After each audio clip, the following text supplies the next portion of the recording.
the reason that TMZ started, it was all about how previous to TMZ and outlets like it, there was this severe gatekeeping that got involved. I'm going to paraphrase this story, but there was a publicist, I believe in the 90s, who had all of the big stars. If I remember correctly, it was like George Clooney, Brad Pitt. I'm going to do a longer video about this at some point and get the facts right. But there was a certain publicist who had all of the big A-list stars.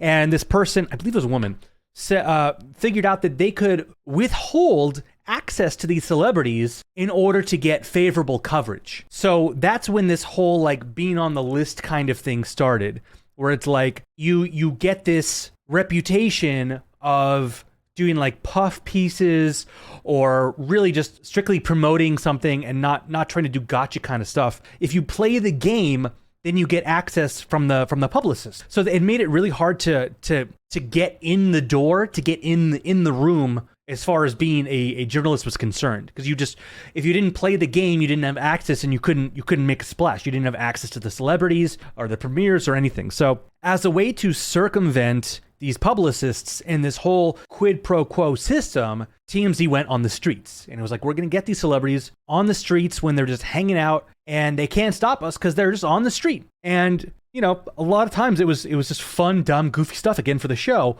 But so much of it is like paparazzi existed long before that as being really gross. And when it comes to photography, doing these very gotcha moments of like, you know, and people in like through the windshields of cars and stuff. But TMZ was really invented as a way of getting access to celebrities for the sake of interviews by means of circumventing the publicist. So in that respect, it was, you know, to use a gross term that is overused nowadays, it was disruptive. But then, of course, it just turned into this monster of breaking news and getting these exclusives under any circumstance. Paparazzi don't need to exist anymore, especially when it comes to like the video interview stuff that TMZ did.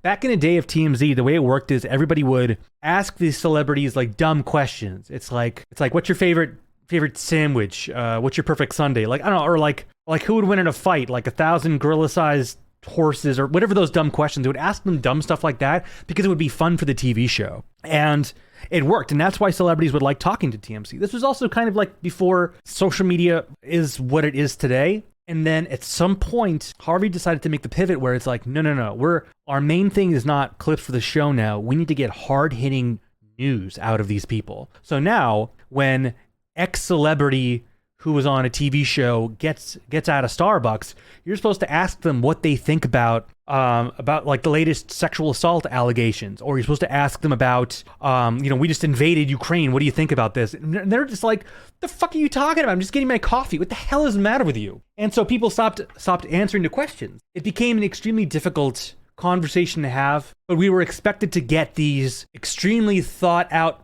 sort of like public relations type answers out of people. It just wasn't realistic.